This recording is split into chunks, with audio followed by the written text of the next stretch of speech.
Então, o carbono nós sabemos, ele tem 6 prótons, né, e 6 nêutrons, o carbono padrão.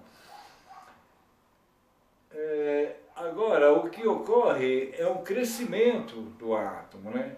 Então, o carbono ele vai continuar crescendo, né, como todos os átomos, ele vai crescendo e vai se transformar num átomo de nitrogênio, né?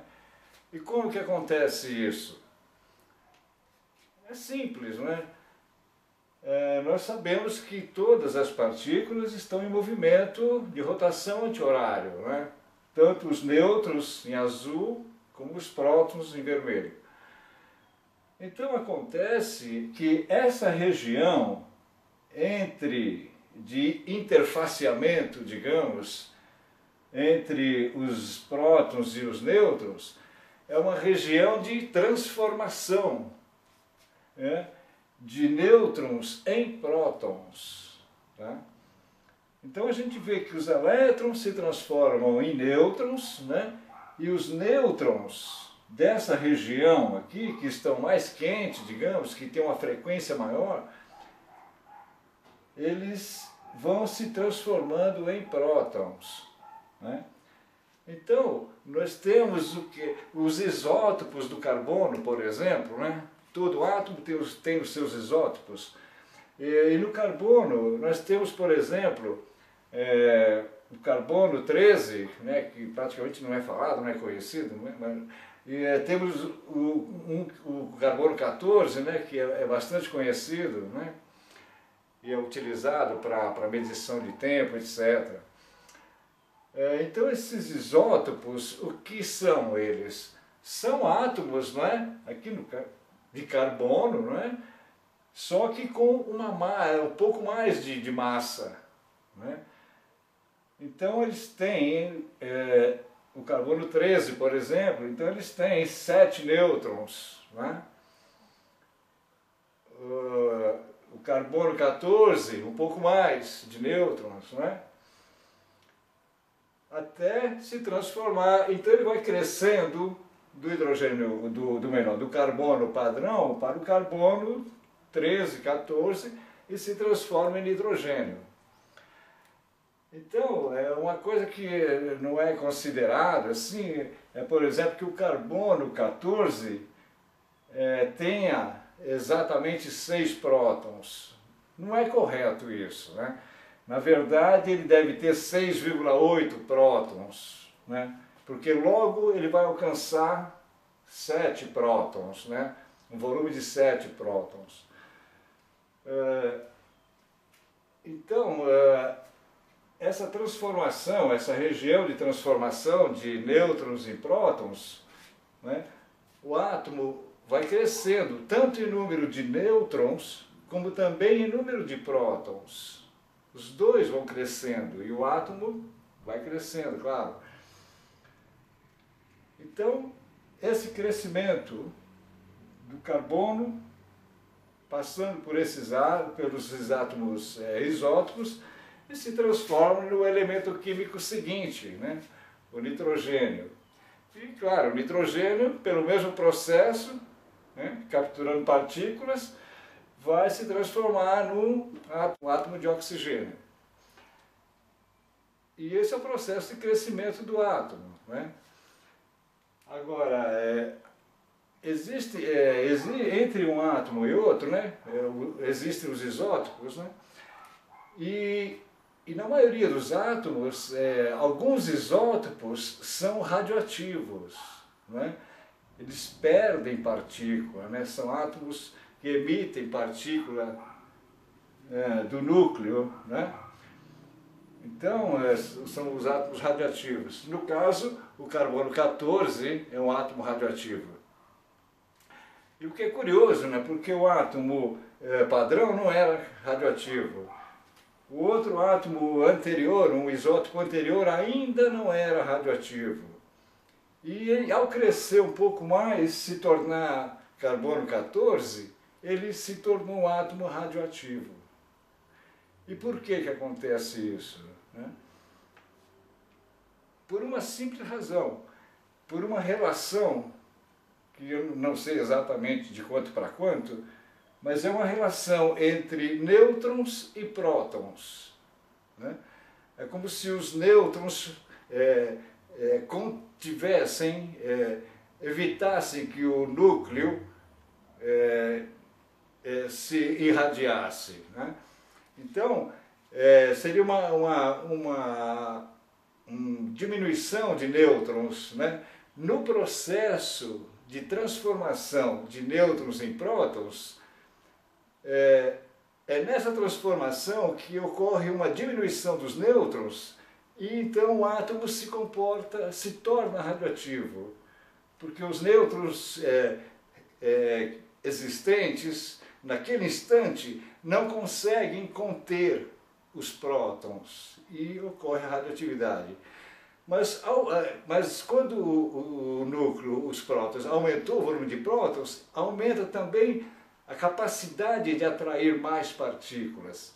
Então ele atrai mais partículas e aumenta o volume de nêutrons e se equilibra e os nêutrons conseguem conter a força interna dos prótons e evita a radioatividade.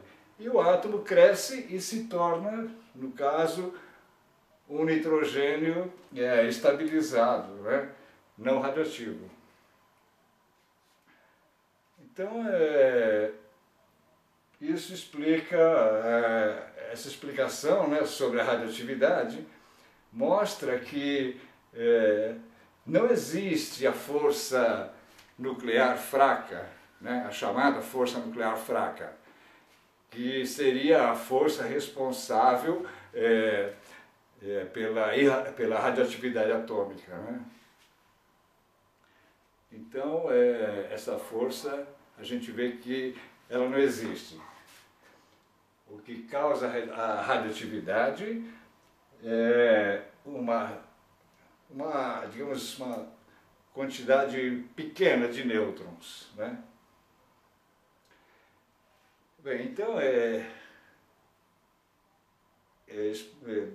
comentado esse fato da não existência dessa força, da força nuclear fraca, né? A gente vê, ao mesmo tempo, que também a chamada força nuclear forte, também não existe, né? Por quê? Porque a gente vê, por exemplo, que quem mantém o núcleo do átomo agregado, né, sem explodir, digamos, é a própria força que deu origem a ele, não é? Que eu chamei de força eletromagnética universal. Porque é essa força que forma o átomo, né? E como essa força tem o seu sentido, né, de rotação, digamos, né,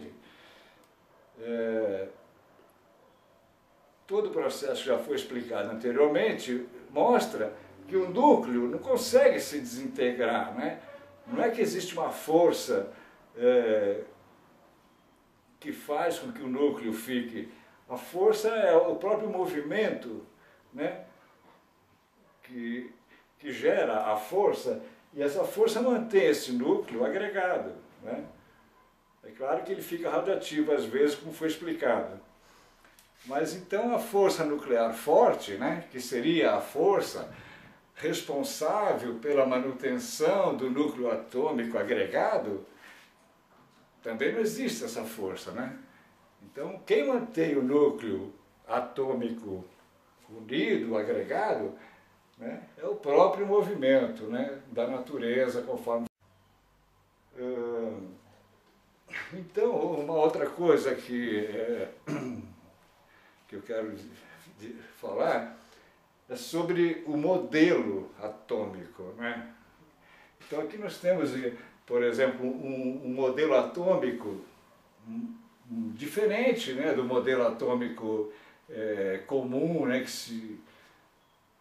se utiliza, não é verdade?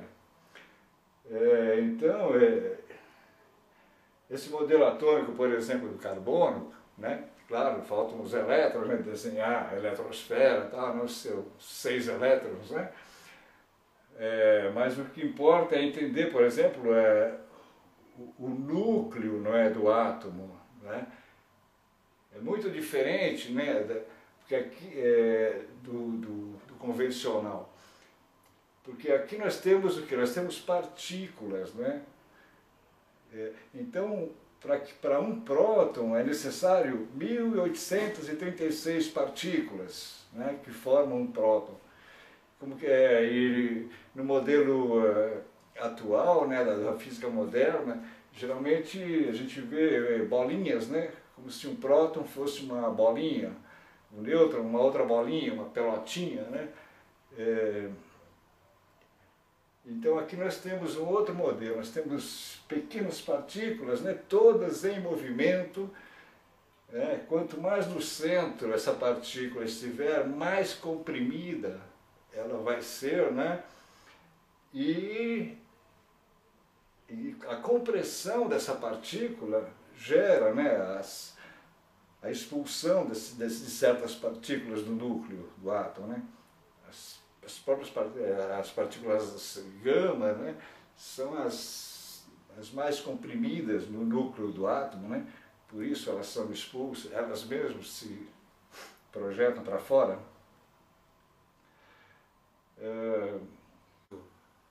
Nós temos a representação do crescimento do átomo, né? Então, nós vemos, através desse gráfico, nós podemos acompanhar o crescimento, né, do átomo. Então vamos ver, nós temos aqui segmentos em azul e em vermelho, né? Azul, azul, azul, né? E em vermelho.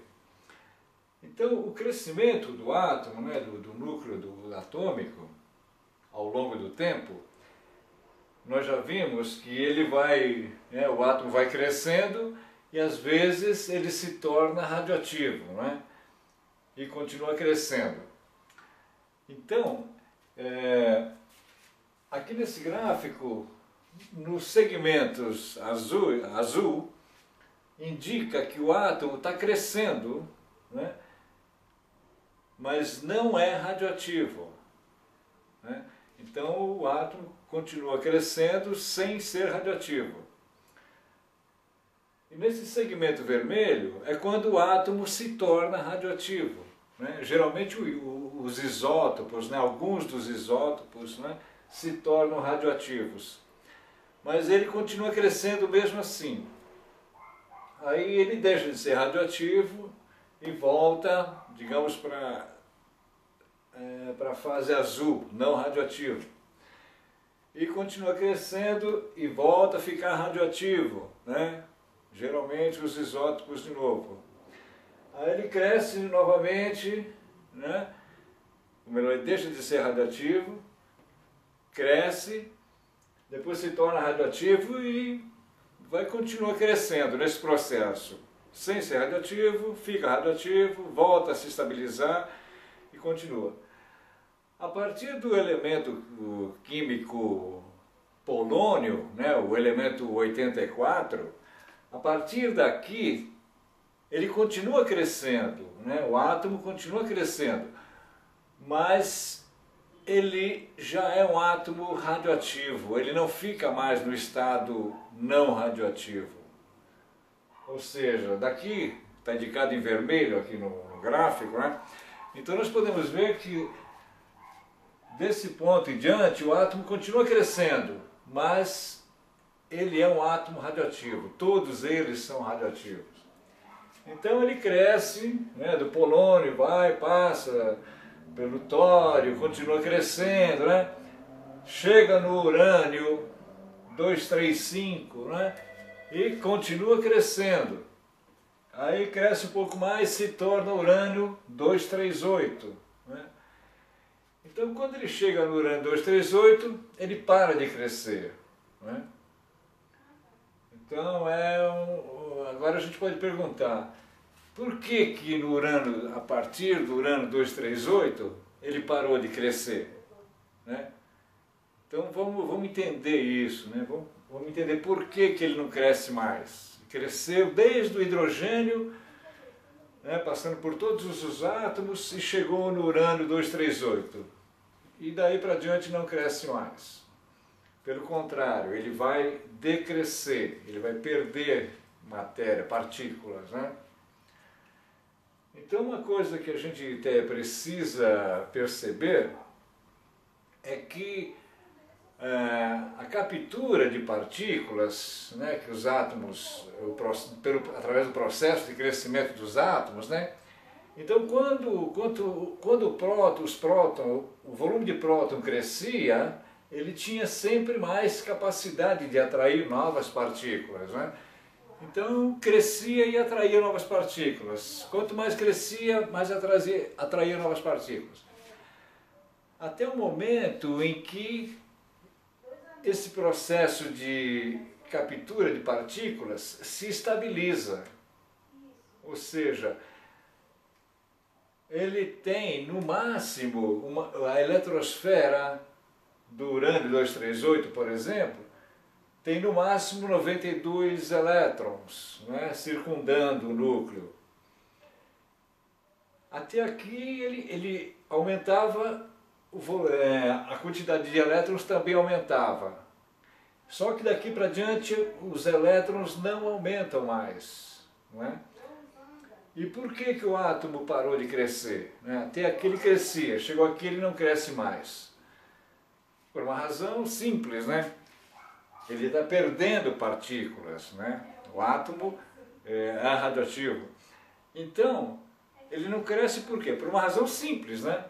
Porque o volume de partículas que entra nele é igual ao volume de partículas que sai dele, né? Pela radioatividade. Então ele alcança um equilíbrio, né? Um aparente equilíbrio, onde o volume de partículas que entra nele, né, é igual ao volume de partículas que sai dele, que ele perde.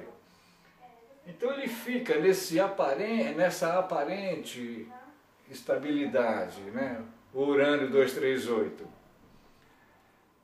Só que, veja, eu disse que não entram mais partículas na eletrosfera dele, né? A eletrosfera dele tem no máximo 92 elétrons, 92 partículas. Não vai aumentar esse número.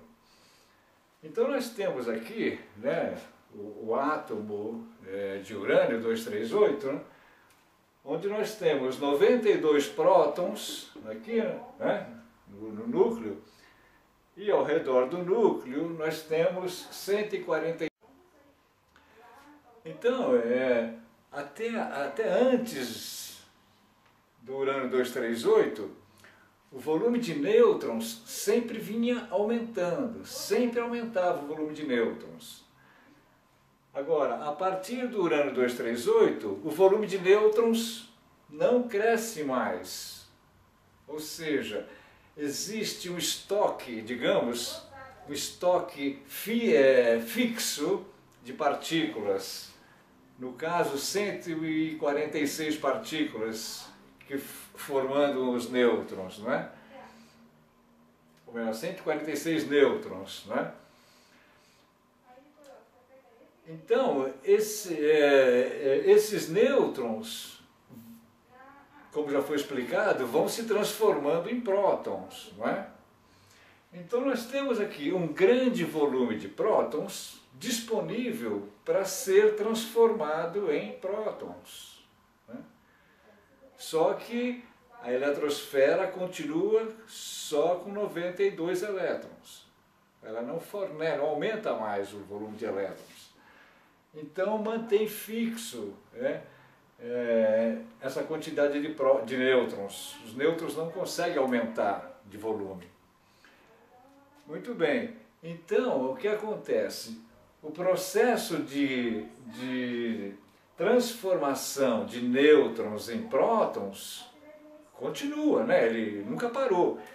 Então, essa transformação de nêutrons em prótons vai fazer com que o volume de prótons, de nêutrons, melhor dizendo, o volume de nêutrons vai sofrer uma diminuição significativa, né?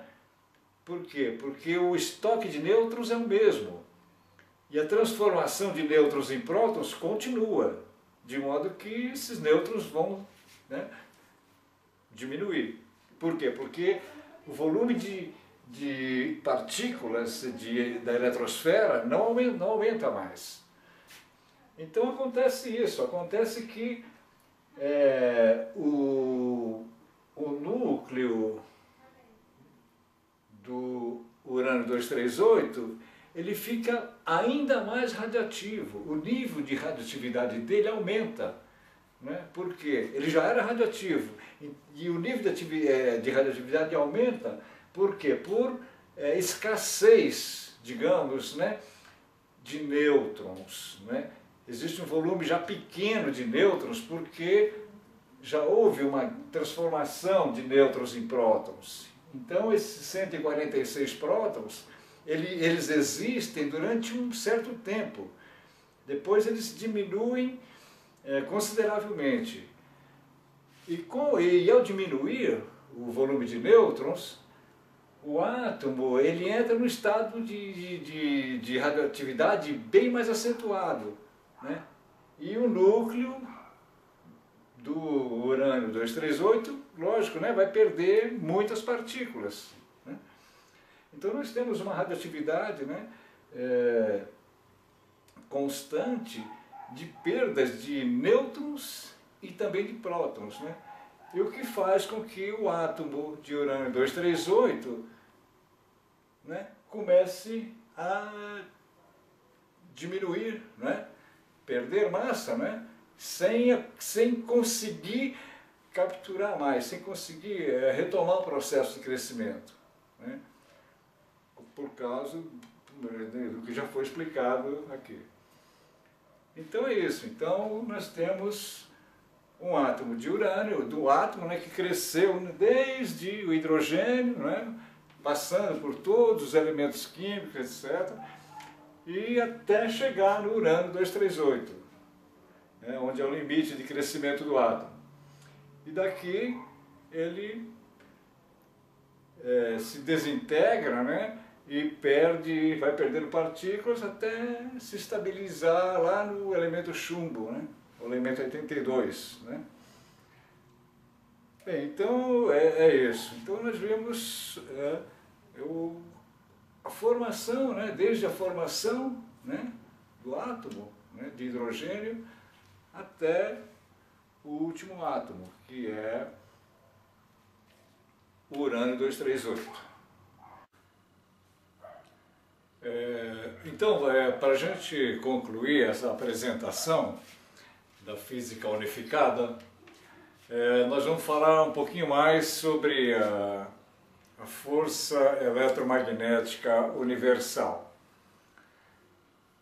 Como eu já disse, essa força é a única força existente no universo, né? Então nós vemos que essa força ela é capaz de atrair as partículas, né, e formar o átomo, né? E essa força também ela é a responsável pela atração, né, entre os corpos celestes, né? Então a força que normalmente a gente chama de força gravitacional, na verdade é uma força eletromagnética, né? E essa força eletromagnética universal, ela se manifesta, como o próprio nome diz, né, em todo o universo, né? Nós vemos essa força se manifestar aqui no planeta Terra, né? Vemos também no sistema solar, né? Vemos em outras galáxias, né? Vemos a atração, a junção, união, né, de estrelas e até mesmo fusão de galáxias, né? Tudo provocado, digamos, né, por essa força, né? Então essa força é a agente que responsável pela atração dos corpos celestes, né? Nós temos, por exemplo, aqui na Terra, né, no nosso planeta, a manifestação dessa força. Nós sabemos que o nosso planeta, né, tem um sentido de rotação anti-horário, né, e com isso ele manifesta dois polos, norte e sul, né. Então a origem dessa força eletromagnética aqui no planeta Terra, essa força tem origem no magma existente dentro, desde a formação dos átomos, né? Que essa força atua na formação dos átomos, como nós já vimos. E atua também nos corpos celestes, né? Planeta Terra, no Sistema Solar, né? Em outras galáxias, né? Buracos negros, etc. Tudo isso que é força eletromagnética, né? Atrativa. Bem, estou dizendo tudo isso por quê? Porque para mostrar que não existe força gravitacional, né? Então, a partir de agora, vamos ver se a gente não usa mais o termo força gravitacional, né? Porque a gente vê que não faz sentido, né, esse termo. Porque a força gravitacional, ela se fundamenta exclusivamente na matéria, não é? Então, como nós vimos, não existe matéria no sentido usual da palavra, né? Então, não é a matéria que produz, que gera a atração, né? Mas sim a unidade trina, né, da qual a matéria faz parte.